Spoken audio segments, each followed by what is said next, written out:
2 milliards 719 696 001 francs CFA, près de 3 milliards de creux de caisse au titre de l'exercice 2022 et 2023. Alors que l'Assemblée nationale fait face à une crise financière, les questeurs demandent des comptes depuis le mois d'août. Le tableau financier du Parlement n'est pas très reluisant. Les dettes se compteraient même en termes de plusieurs milliards de francs CFA. Il y a une certaine opacité sur la gestion financière de l'institution étatique. Prestations fictives, surfacturation indécente, multiplication des avantages indus et autres. Ce soir, avec nos panélistes, nous essaierons d'y voir plus clair. Alors avant d'entamer notre échange proprement dit, je vous propose, chers panélistes, d'écouter cette réaction de l'économiste Louis-Marie Cagdeux à ce sujet capté par Rostand Obama. Nous reviendrons tout de suite après. Il s'agit de ce que l'on appelle la gestion patrimoniale, ou mieux et pire, la gestion néo-patrimoniale, en référence à cette situation où la gestion d'une institution est faite de façon personnalisée. Et donc, au Cameroun aujourd'hui, on parle du cas de l'Assemblée nationale, mais c'est une situation vraiment généralisée. Et d'ailleurs, les gens qui sont dans le réseau clientéliste du président de l'Assemblée nationale se demanderont pourquoi il y a cette chasse aux sorcières, pourquoi on ne s'intéresse pas aux autres institutions où la gestion est quasiment identique. Et donc, le président de l'Assemblée nationale fonctionne comme si c'était sa chose. Pour dire les choses de façon triviale, c'est ça. Et donc, il a suspendu les questeurs qui, sur le plan institutionnel, ont le pouvoir, sont investis de la fonction de s'assurer de la bonne gestion de l'Assemblée. Il l'a fait au vu et au su de tous, parce que ce n'est pas une affaire qui s'est faite en catimini, c'est une affaire qui s'est faite de façon publique. Et il l'a fait avant d'être reconduit au préchoir. Ce n'est pas une affaire qui est née en 2023, c'est une affaire qui existe et qui, tout le long de l'année 2002, a été discutée pour les personnes qui sont proches de l'Assemblée nationale. Et donc, c'est une situation qui s'explique par la manière patrimoniale par laquelle le pays est géré. Sentant la fin venir, le président de l'Assemblée nationale s'est fait une santé financière. Il a pris en otage les caisses de l'Assemblée, se disant qu'il devait être relevé ou ne pas être reconduit pendant la session de mars dernier. Et donc, il a pris en otage les caisses de l'Assemblée, il s'est fait une bonne santé financière, se disant que c'est une porte de sortie, il s'en va. Sauf qu'il a été reconduit. Et donc, s'il est reconduit, il faut donc mettre de la lumière sur la gestion qui a été la sienne à la fin de l'année budgétaire passée. S'il n'est pas question du budget 2023. Et donc, c'est de ça qu'il est question.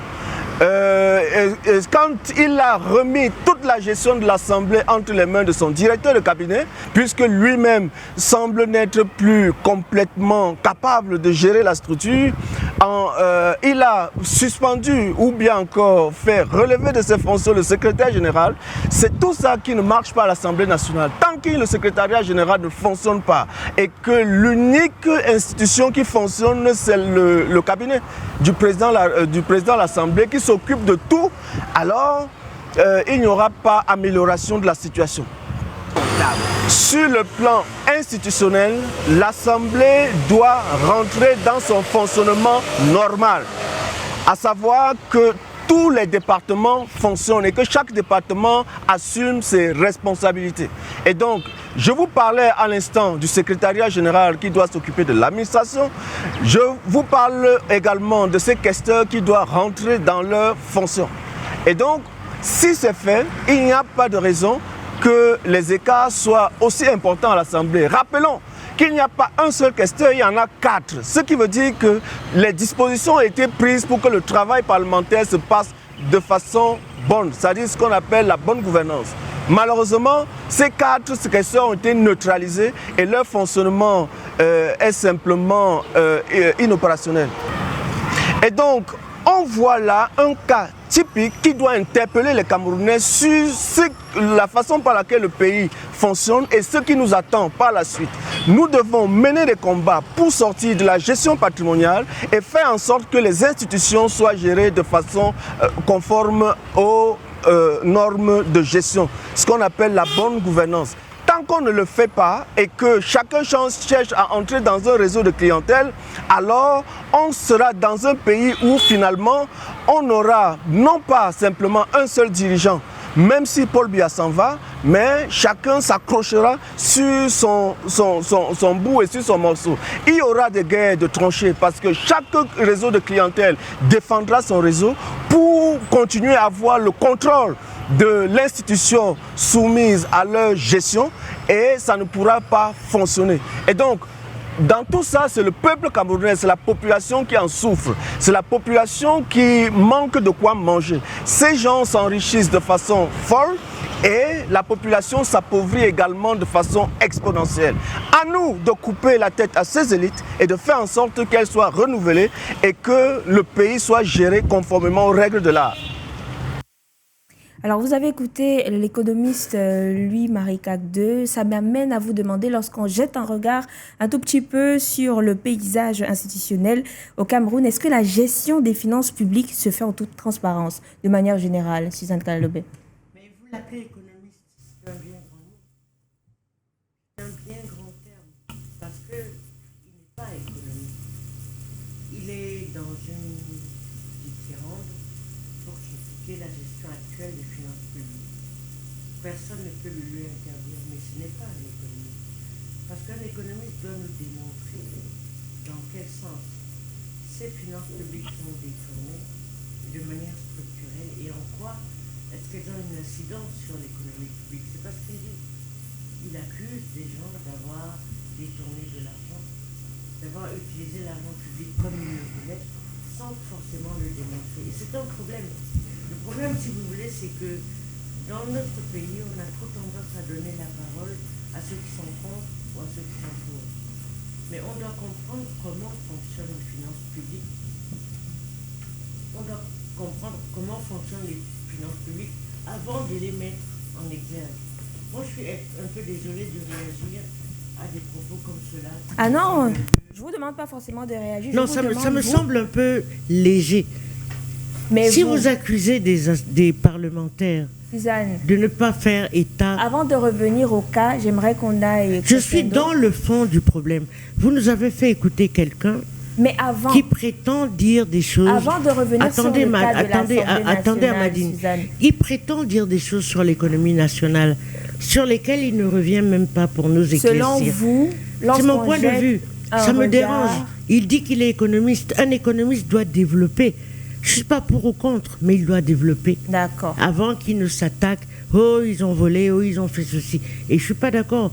Et ça me dérange de réagir sur ce genre de point de vue. Non, mais qui me semble ça veut dire que vous n'avez lapidaire. pas compris ma question. Je dis ceci. Encore une fois. Oui. Aujourd'hui, je dis de manière générale, vous, selon vous, lorsque on jette un regard sur le paysage institutionnel camerounais, est-ce que la gestion des finances publiques est assez transparente selon Excusez-moi, madame la journaliste. Si en tant que journaliste, vous vous permettez de me donner le point de vue de quelqu'un et que vous me dites de me taire là-dessus, c'est difficile. Moi, je ne suis pas économiste. J'espère que vous avez pris un certain nombre d'outils et d'instruments pour que les éléments que vous me donnez puissent me permettre de réagir. Suzanne, je ne vous ai pas demandé de commenter. Attendez, je ne veux pas réagir. Je refuse de réagir sur des questions aussi importantes de manière aussi inopportune et de façon, comment vous appelez ça, empirique. D'accord, c'est votre droit. Je me tourne vers le docteur Louison Essomba, à qui je vais poser la même question. Lorsqu'on jette un regard de manière générale sur le paysage institutionnel camerounais, est-ce qu'on peut dire que la gestion des finances publiques est transparente?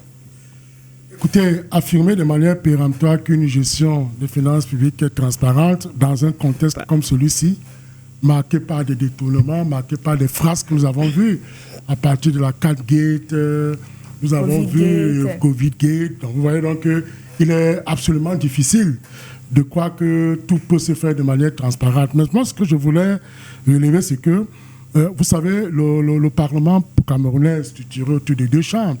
Et lorsque une des chambres, telle que l'Assemblée nationale, qui est la chambre basse de notre Parlement, fait l'objet d'une vitrine, c'est-à-dire qu'elle est portée en vitrine, comme c'est le cas aujourd'hui, sur des questions d'infraction pénale, parce que quand on vous dit qu'il y a détournement, il y a surfacturation, il y a un endettement, par exemple, à hauteur de 2 milliards. Cela donne quand même du froid au dos de savoir qu'une institution à l'intérieur de laquelle on fabrique les lois, on contrôle l'action gouvernementale, on assure même la représentation, parce que quand vous prenez l'Assemblée nationale, on vous dit qu'elle représente la nation camerounaise, le peuple camerounais. Vous prenez le Sénat, on dit c'est une instance qui représente les collectivités territoriales décentralisées, et si vous voulez, qui assure même la dynamique institutionnelle au sein d'un État. Alors, moi je pense que, Madame Amandine, lorsque un questeur de la nature de ce député, parce que vous savez que pour être questeur au sein des assemblées politiques délibérantes, il faut d'abord avoir été élu député. Et à partir de là, vous êtes choisi par vos pairs. Et c'est vos pairs, justement, qui vous donnent cette onction-là. Et justement, parce que ces questeurs font partie du bureau politique, ils exercent leur mission sous le contrôle, justement, de ce bureau. Et bien entendu, lorsqu'un questeur de cette trempe fait une sortie comme celle-là, elle mérite d'être prise au sérieux et permettre, justement, d'interroger la gestion aujourd'hui. Et je pense que monsieur Kadé, que vous avez mis en début de cette émission, dit quand même, fait des révélations qui me semblent importantes. Lorsqu'il évoque l'idée, par exemple, de la patrimonialisation de l'institution, cela nous interpelle tous pour indiquer qu'aujourd'hui, et ça je l'ai dit sur un autre plateau hier, on ne peut pas imaginer que quelqu'un puisse décider d'aller à une évacuation sanitaire en prenant à ses côtés tout son village. Même le président de la République l'a dit, qu'il faudrait que les évacuations, par exemple, soient d'utilité publique au service de l'État. Alors, on ne peut pas prendre toute une famille pour aller avec elle à une évacuation sanitaire. Mais tout cela se justifie simplement par le fait que, vous savez, l'honorable Kavaï Higué-Dibé a près de 40 ans au sommet de cette institution délibérante. Comme on l'a évoqué tout à l'heure, et moi je vais vous dire, j'ai aimé le discours du docteur Kadé tout à l'heure, parce que il met le doigt là où ça fait mal. C'est des questions, justement, qui interpellent le Camerounais, parce qu'il s'agit de l'argent du contribuable. Vous voyez, on vous a parlé, par exemple, d'un endettement à hauteur de 2 milliards. Vous ne pouvez pas vous imaginer. Cela rompt les grands principes budgétaires, le principe de l'annualité budgétaire, qui voudrait qu'un budget soit voté, justement, et exécuté au cours d'une année civile. Alors, l'année civile n'est même pas encore achevée. On vous dit déjà que les caisses de l'Assemblée sont vides. Vous voyez donc que Mme Amandine, moi, ça m'interpelle sur la gouvernance, vous l'avez dit dans votre propos introductif, cela m'interpelle justement sur les principes de transparence dans la gestion des crédits, des budgets de l'État. Et vous savez, je vais chuter par là, quand vous prenez le rôle d'un questeur au sein de notre Assemblée politique délibérante, vous allez vous rendre compte qu'en réalité, le questeur, un peu comme dans la conception classique, c'est l'argentier public, c'est-à-dire que c'est lui qui porte le trésor public de cette Assemblée. Et aujourd'hui, dans sa mission contemporaine, on se rend bien compte que le questeur assure une gestion administrative, financière et même matérielle. Parce que dans la gestion administrative, le personnel de l'Assemblée est géré par le questeur. Les parlementaires eux-mêmes sont gérés par le questeur.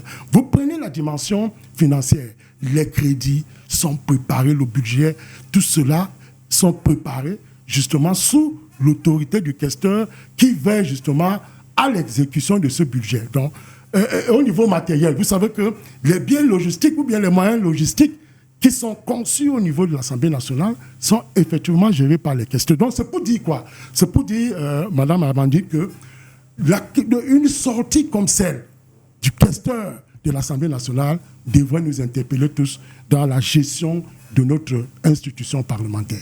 Alors, je me tourne vers vous, Ismaël. Donc, je ne vais pas revenir sur la question de manière générale, mais plutôt parler de ce cas qui motive notre échange de ce soir.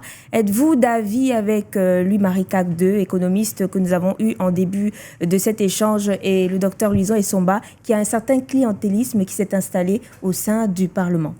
Vous savez, le docteur Kadé n'est pas à sa première sortie sur les dénonciations de la démagogie et surtout des détournements. C'est-à-dire que c'est un monsieur qui, dans son art d'économiste, a toujours su poser le bon diagnostic et a même toujours proposé des solutions.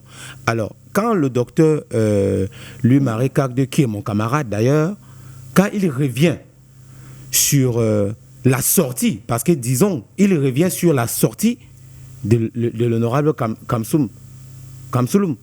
Il revient sur sa sortie. Quand il est revenu sur sa sortie, il vient renchérir. Parce que le questeur de l'Assemblée nationale a tout dit. Pour quelqu'un qui a lu la sortie du questeur, tout y est. Il vous parle des emplois fictifs. Il vous parle des missions fictives. Il vous parle, entre autres, de l'engagement, des surfacturations indécentes, des marchés qu'on attribue qui ne sont jamais réalisés, ben, qui ne sont même pas... Et il y a un élément très important dans les propositions, dans les perspectives sur lesquelles est revenu le questeur. Il dit bien, il faut désormais budgétiser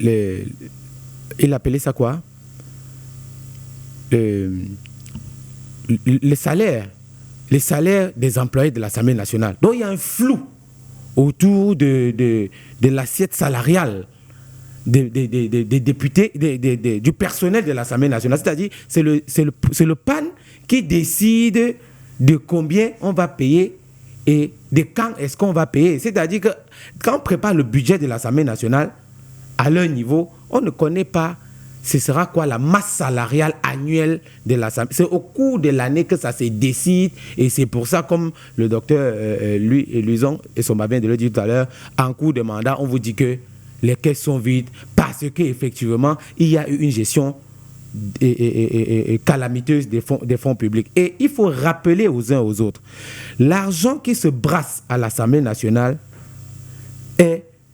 provient des impôts des Camerounais. Ça veut dire qu'il n'est pas exclu que la CONAC fasse irruption à l'Assemblée nationale, que le consul pays fasse également irruption, parce qu'il s'agit quand même de l'argent public. Et comme certains qui viennent protéger leurs petits amis sur les plateaux pensent que nous autres, nous sommes venus ici faire une chasse aux sorcières, alors il faut rappeler que c'est vrai, leur Dieu, leur patron, le président de la République, a partitionné le Cameroun. Il a distribué à chacun de ses amis sa part du gâteau. Parce qu'il est inconcevable qu'un monsieur soit assis au sommet d'une institution, prend des décisions anti-réglementaires propres à l'institution, mais qui n'est pas inquiété, même à l'intérieur de sa formation politique. Est-ce que vous pouvez nous dire ce que le PAN reproche à M. Komba? Simplement parce que c'est un monsieur qui a bien voulu faire son travail. Il a voulu remettre les pendules à l'heure parce que ça ne rentrait pas dans les intérêts du PAN.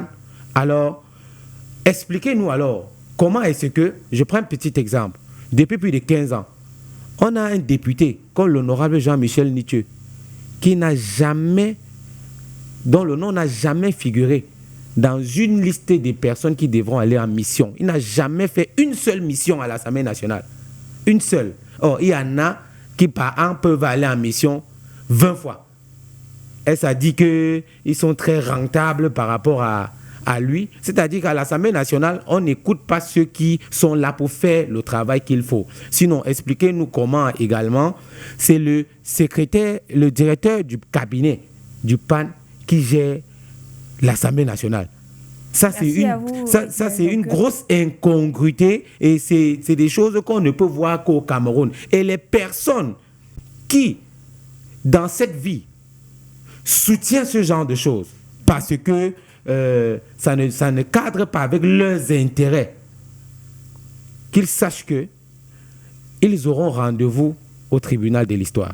Je me tourne vers vous, Suzanne Kalalobe, qui n'est manifestement pas d'accord. Je reviens vers vous. Moi, je prends rendez-vous avec le tribunal de l'histoire, et je ne suis pas impressionnée par les discours ontologique. C'est-à-dire que malgré Et, attendez, la sortie du questeur... pas le Permettez-moi de discours terminer ma ontologique. question, s'il vous Vous plaît. m'avez posé une question. Non, je n'ai pas terminé. Pourquoi vous voulez que je réponde à Non, vos j'ai pas- questions? j'ai pas D'accord, terminé. finissez alors. C'est-à-dire Parce que malgré depuis hier, vous la êtes en sortie- train de me malmener. J'écoute. Non, pas du tout. D'accord. Malgré la sortie du questeur qui décriait clairement, lui qui est de l'intérieur, ce qui se passe à l'Assemblée nationale. Et après le commentaire de l'économiste Louis-Marie Cagde, vous n'êtes pas d'accord avec ce qu'il a énoncé. Je suis d'abord journaliste. D'accord. Ce n'est pas ce que quelqu'un déclare et quelque acteur qu'il soit sur la base duquel je confirme la compréhension que j'ai d'un phénomène. Je ne m'aligne pas comme mes deux interlocuteurs sur la base de ce que les uns et les autres ont On dit. déclaré. Ma limite, c'est que si j'avais investigué sur les fonds de l'Assemblée, la manière dont ils se La gestion. distillent, je pourrais avoir une position. Je ne me contente pas de ce que dit un questeur. Mon expérience de journaliste m'a appris que c'est pas parce que vous dites que ce que vous dites est la vérité. Et c'est pas parce que moi je dis que ce que je dis est la vérité. Je suis un peu désolée de la manière dont les discussions sur des questions aussi centrales se déroulent et dévient. Je comprends mon collègue du SDF, je comprends mon camarade ou je ne sais pas qui est en face de moi. Ma seule réserve, c'est que si vous voulez, c'est des questions complexes et sur lesquelles il faut qu'on ait l'ensemble des éléments. Je peux avoir une position idéologique qui consiste à dire les fonds publics ne doivent pas être distillés n'importe où. Mais vous nous avez invités à un débat où un questeur a affirmé des choses. Ma responsabilité de journaliste aurait été que je fouille dans la réalité de ce qu'il a dit. Pour être honnête, je n'ai pas Vous ne l'avez fouillé. pas fait. Et je ne vais pas m'atteler là-dessus. Et maintenant, la question de fond, si vous voulez, dans l'utilisation des fonds publics, c'est pas seulement ce que déclare le questeur, les députés, qu'ils soient SDF ou RDPC, c'est ce qui est au fond la réalité. Dans la Qu'est-ce qui doit situation être dans laquelle je suis, je n'ai pas enquêté pour savoir si les énoncés des uns et des autres ont un fondement. Mais je peux avoir une position idéologique comme eux, en disant que de toute façon, il n'y a que des voleurs, et le questeur a dit la vérité. Mais je suis Je choisis de réservé. pas... Voilà. Ma position, si vous voulez, aujourd'hui, c'est de dire que les fonds publics sont l'objet de manipulations de tout genre. Là-dessus, je peux être d'accord avec eux. Mais les gens, là, avec un pluriel, ne sont pas forcément ce qu'ils disent. Et je ne suis pas derrière le questeur ou contre lui. Je suis seulement étonné que sur un plateau de télévision, parce qu'un questeur a dit « Ah », je m'aligne derrière lui. Je peux pas. Je peux pas. Je suis totalement d'avis, si vous voulez, que les fonds publics doivent être l'objet d'enquêtes rigoureuses et pas d'enquêtes seulement partisanes. Moi, ce qui me dérange, si vous voulez, dans ce débat, c'est la posture de mes Deux autres collègues. C'est leur posture. Mais maintenant, vous n'allez pas m'empêcher Ah non, et pas vous du n'allez tout. pas les empêcher d'avoir De s'exprimer. leur position. Et le problème, c'est que dans ce genre de débat, on ne va pas sortir de là avec une connaissance réelle de la manipulation des fonds publics. On va sortir de là avec leurs avis et le mien. En nous sans basant qu'on sache sur exactement. les faits et les quelques éléments Non, en que nous nous basant avons. sur des déclarations. Moi, je n'ai pas fait C'est d'enquête. des faits que nous avons. Non, c'est des déclarations. C'est des déclarations, Attendez, certes, les déclarations ne sont pas des faits. mais Un journaliste, c'est pas parce qu'on vous déclare qu'on a volé un voisin que vous considérez. C'est mais une c'est ce qu'on a déclaration. comme élément. Ce n'est pas des éléments suffisants quand le problème est aussi important. Complètement d'accord avec vous, Il ne Suzanne. suffit pas qu'on déclare que quelqu'un a volé Il y a pour qu'on dise un cela. sujet qui Et je suis suscite pas un d'accord. débat Je suis et d'accord on avec- échange. Mais sauf que je ne peux pas m'arrêter à la déclaration de ce monsieur du Non, SDF. c'est votre droit Voilà, le plus absolu. Donc pour moi, les faits, Mhm. en tant que journaliste, ce qu'on m'a appris, Ok. c'est une déclaration d'un fait, n'est pas le fait en lui-même. Et en tant que journaliste, je dois décortiquer ce qu'on appelle la connexion du fait. D'accord. Et je ne peux pas m'arrêter à ça. On va vous laisser décortiquer et on va se donner rendez-vous avec plus d'éléments. Non, en mais laissez espérant même pas décortiquer, ça ne que me vous dérange pas. puissiez nous en Je dire pense que plus. vous préférez que les gens viennent dans un plateau de télévision vous dire « Oh, je pense que c'est votre problème. » Ah non, pas du et tout. c'est votre choix. On pose Moi, les je questions refuse. et il y a un échange. Mais On je pense suscite que un vous débat, il y a un préférez- échange. Vous préférez que les gens vous affirment. Vous pouvez ne pas Moi, être sur des d'accord ou questions- passer non, votre droit c'est des absolu, questions Suzanne. Je trouve que c'est des questions fondamentales de la République du pays. Et sur ces questions fondamentales, je ne m'avance pas comme ça à la légère. Mais vous êtes libre de prendre les interviews. Merci sans que Suzanne. vous Alors voulez. tout à l'heure, vous avez parlé de fonds publics qui nécessitent une gestion Transparente. transparente et un contrôle rigoureux.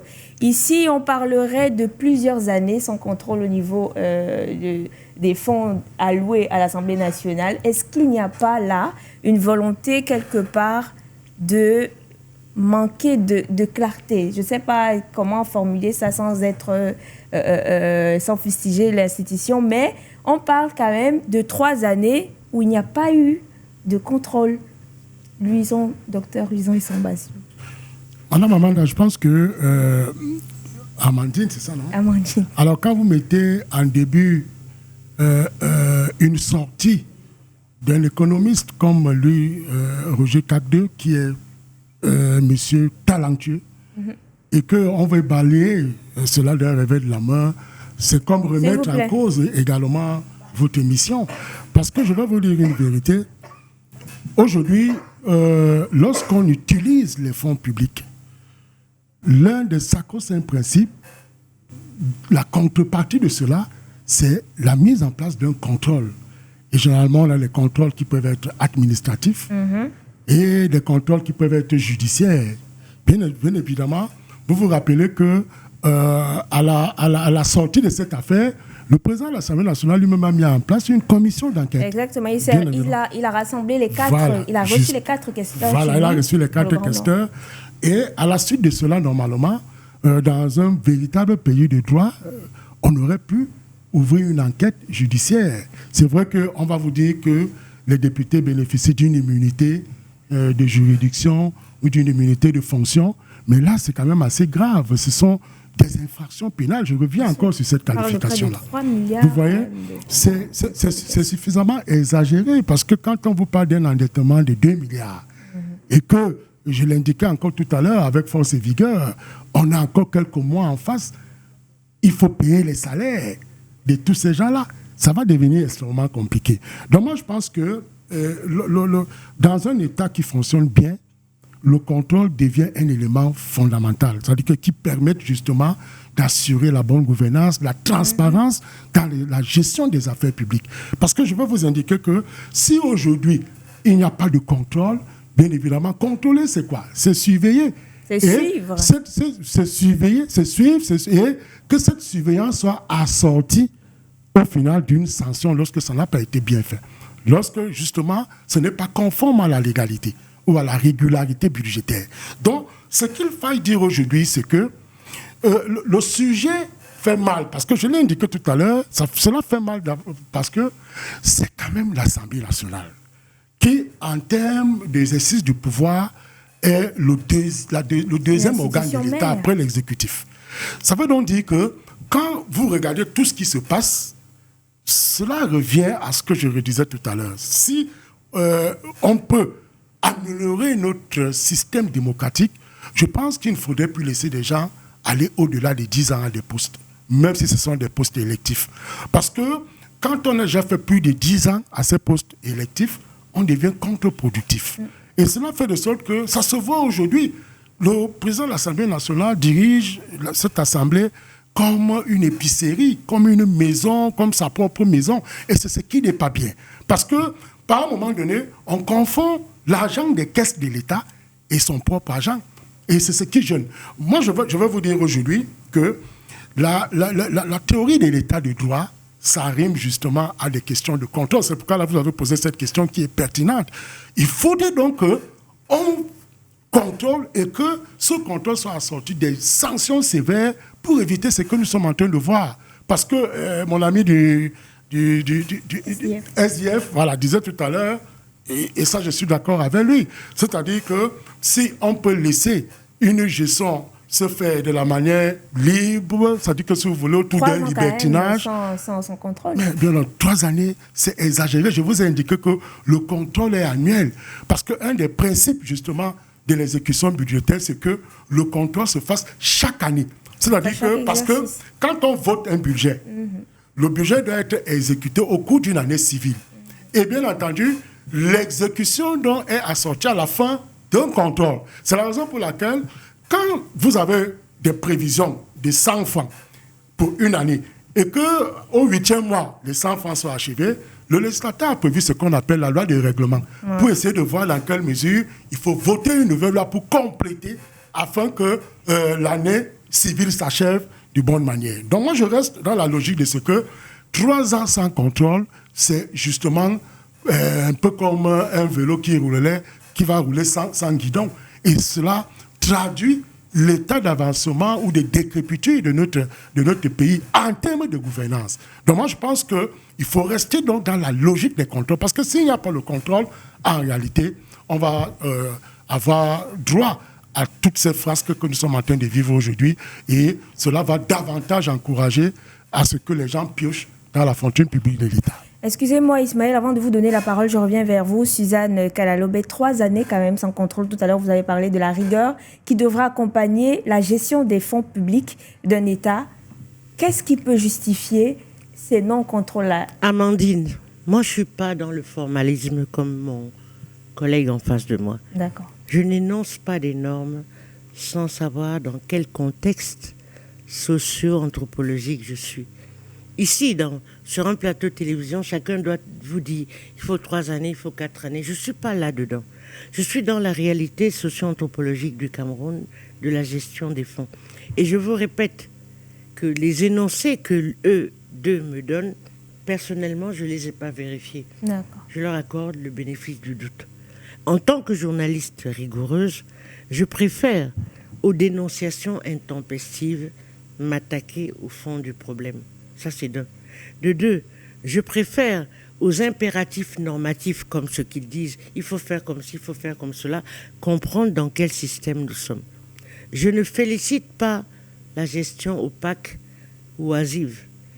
Mais pour que je transforme cela, il faut que je comprenne d'où est-ce qu'on vient et comment on a fait. Et dans le contexte actuel, je vous assure que tous les énoncés... On ne maîtrise pas le climat qui Ce n'est pas ça, c'est que tous les énoncés, comme on dit, dit, sont des énoncés accusateurs, dénonciateurs et tribuniciens. Peut-être que dans ces énoncés, il y a une part de raison. Et quand M.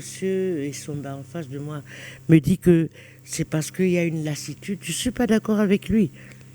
Parce que une gestion rigoureuse ne connaît pas de routine de lassitude. Par contre, là où je peux être d'accord, qui constitue la routine du Cameroun, c'est aussi bien la routine tribunicienne, c'est-à-dire leur critique, que la routine institutionnelle. Et ce que je pense, si vous voulez, c'est que beaucoup d'entre nous acceptent des vérités paresseuses qui sont que des dogmes. Dans la situation actuelle de la dénonciation, de la gestion de l'Assemblée nationale, il y a beaucoup de facteurs. Le premier facteur, c'est la durée de vie du président de l'Assemblée nationale qui est contestée par beaucoup dans l'opinion. Et pas seulement dans l'opposition, y compris en son sein, qui conteste le fait qu'un vieux comme ça reste là où il est. Mais seulement dans le décryptage de la gestion des fonds publics, ça c'est mon point de vue de journaliste, je pense qu'il y a beaucoup de points de vue dérivés, c'est-à-dire des paradigmes qui ne sont pas dénoncés. Alors quand je dis ça, vous allez dire que je défends le système actuel. Je ne défends pas. Ou je ne soutiens pas.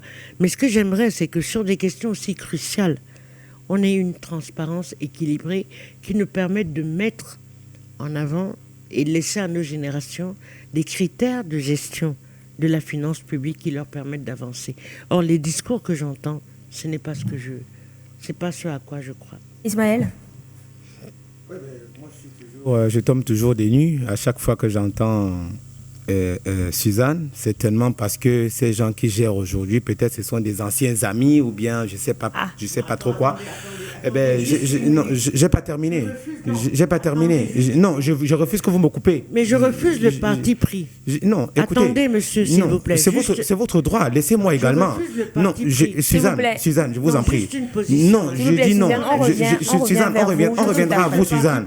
Suzanne, on reviendra à vous. Les positions des autres comme des positions alignées. Qu'il dénonce ma position, ça ne me dérange pas. Laissez-moi donc dénoncer. Laissez-moi terminer. Tant que ce sont mes amis, ça ne fait pas partie de la discussion. Ce sont des jugements de valeur que je refuse. Ok. Ben, vous avez votre droit de refuser, mais vous ne pouvez pas m'empêcher de penser. Vous-même, vous l'avez dit. Quoi? Alors, non, écoutez, Suzanne, on est venu discuter de façon un peu responsable. Pas correct, là.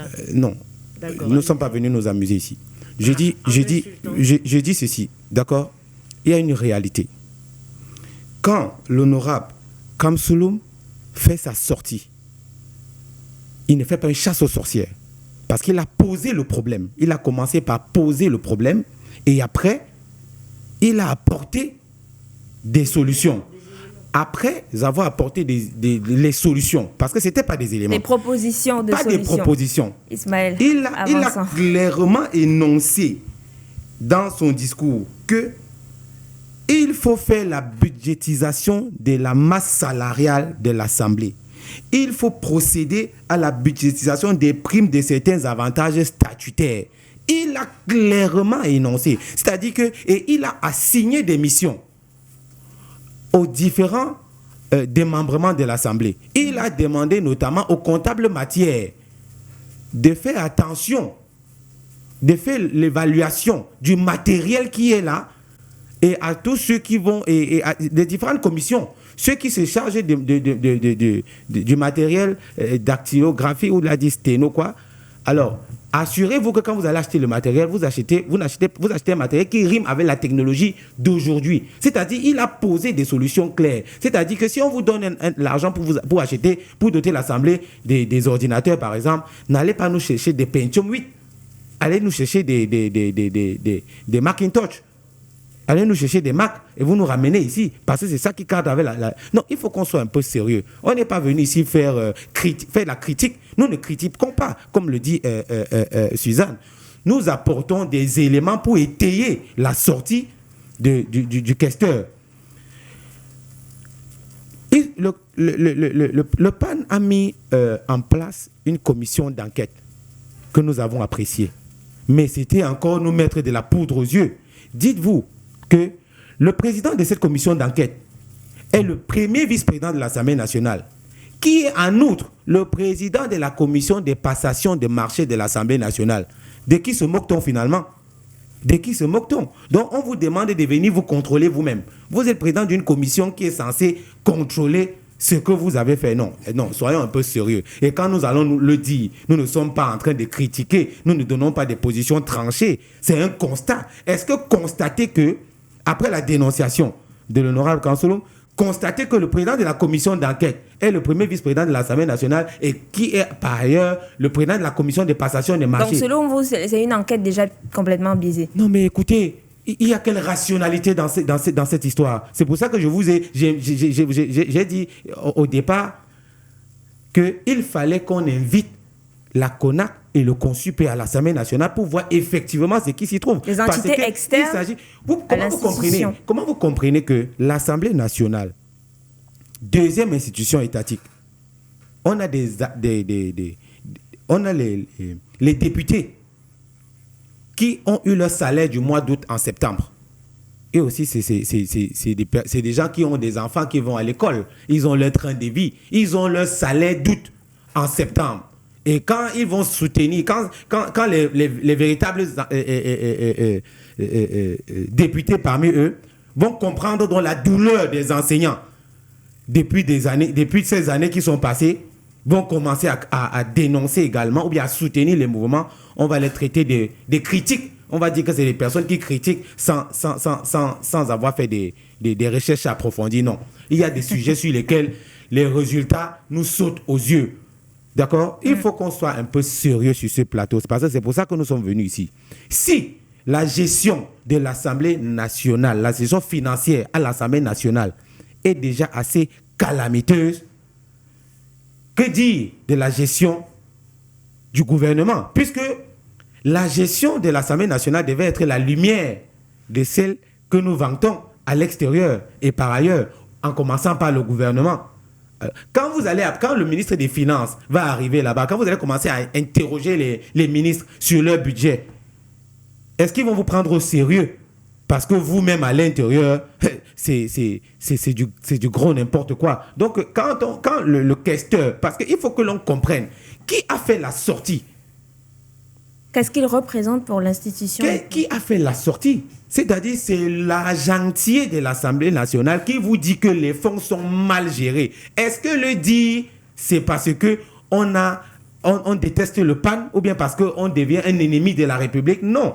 C'est parce qu'il veut attirer l'attention pour faire comprendre aux Camerounais qu'effectivement, si c'était bien géré, c'est que peut-être une partie de ces argents qui est dissimulé dans les poches des petits amis et des petits copains pouvait servir à faire mieux, par exemple, à construire des hôpitaux et des écoles dans le département même. Pourquoi pas l'arrondissement même du PAN, où on a vu des enfants assis à même le sol, sous les arbres pour prendre les cours sur des feuilles, des macabos et des patates sur les jambes. Non, il faut qu'on fasse un peu attention. D'accord? Quand on parle de l'Assemblée nationale et on parle d'un député, comme le questeur Kamsolum, il faut qu'on sache que c'était du lourd.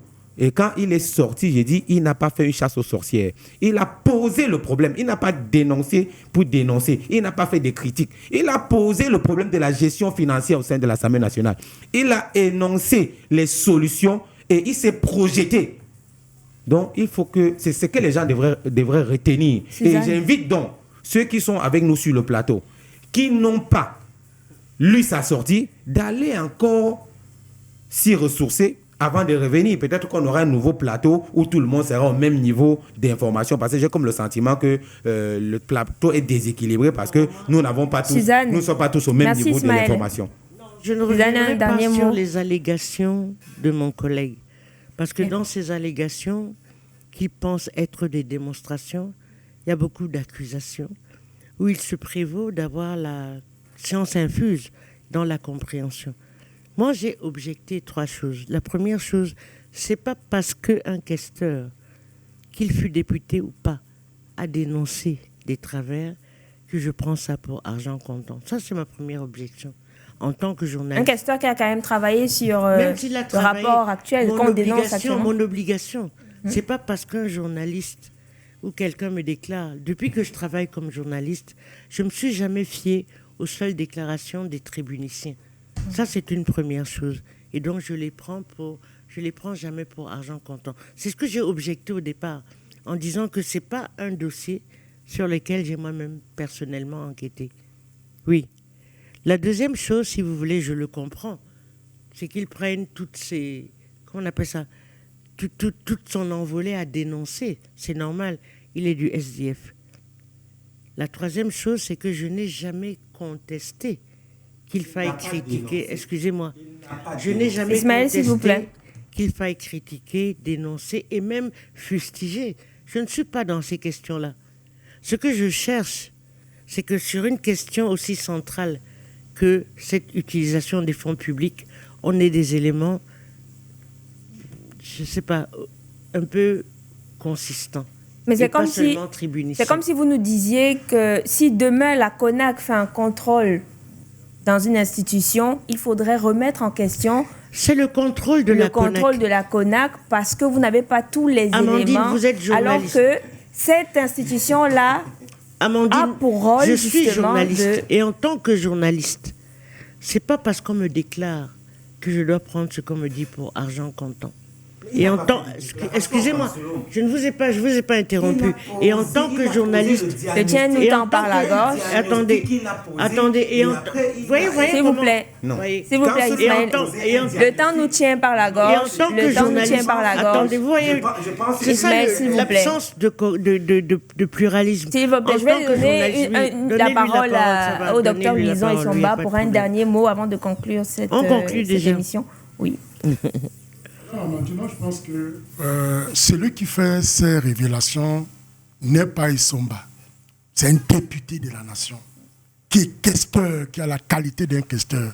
Et quand on semble minorer sa sortie, moi, ça me fait extrêmement mal. Et c'est des attitudes qui sont condamnables à plus d'un titre et à plus d'égards. Parce que quelqu'un d'une telle nature, d'une telle qualité, ne peut pas faire une sortie aussi décisive sur le fonctionnement de l'institution d'une assemblée politique délibérante comme celle-ci, et qu'on semble jeter un pavé. C'est un peu comme si, vous avez vu aujourd'hui, oui, mais tout à l'heure, par exemple, Suzanne a régné un docteur en économie, et elle a bien dit qu'elle n'est pas économiste, mais comment tu peux porter un jugement de valeur sur un économiste comme celui-là? Donc moi, ça m'a choqué en début d'émission, je n'ai pas voulu le dire, mais ce que je relève, c'est simplement que cette institution mérite, si j'avais été le président de la République, au regard du souci d'exemplarité, on devait dissoudre l'Assemblée nationale.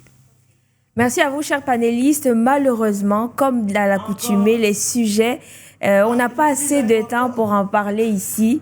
On espère pouvoir avoir un autre plateau pour continuer et en savoir davantage sur ce scandale et cette crise financière qui prévoit en ce moment à l'Assemblée nationale. Voilà, mesdames, messieurs, qui m'attendent à cette édition de votre Prime Time. L'actualité se poursuit sur Dash News et sur nos différentes éditions.